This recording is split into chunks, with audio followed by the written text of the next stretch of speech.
নমস্কার বন্ধুরা, রাধে রাধে। একটা ভালো জিনিস দেখানোর জন্য আপনাদের এটাই ভিডিওটা অন করলাম। এখন দুপুরবেলা, আজকে কত তারিখ? আজকে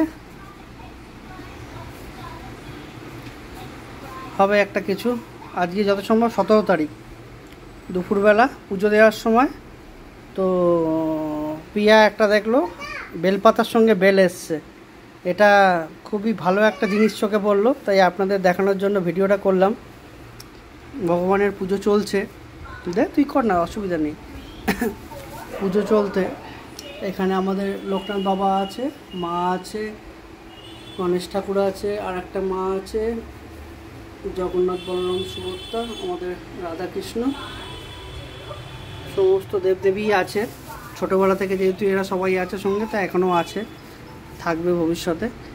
তো এটা একটা খুব আশ্চর্য ব্যাপার। আজ অবধি কোনো দিন এরকম বেলপাতার সাথে বেল আসেনি। এটা ছোট থেকে আজ অবধি যতদিন পুজো দিচ্ছি বাড়িতে আমার আসেনি। কারোর এসছে কিনা জানি না, কারোর যদি এসে থাকেন আমাকে অবশ্যই বলবেন। এটা খুবই একটা বিরল ব্যাপার, ভগবানের আশীর্বাদ, এছাড়া আর কিছুই না। ভগবান কি বুঝাতে চাইছে সেটাও জানি না। যা বুঝাবে ভালোই বুঝাবে, যা হবে ভালোই হবে, যা হচ্ছে ভালোই হবে। ভিডিওটা এখন রাখলাম, পরের ভিডিওতে আবার দেখা হবে। রাধে রাধে।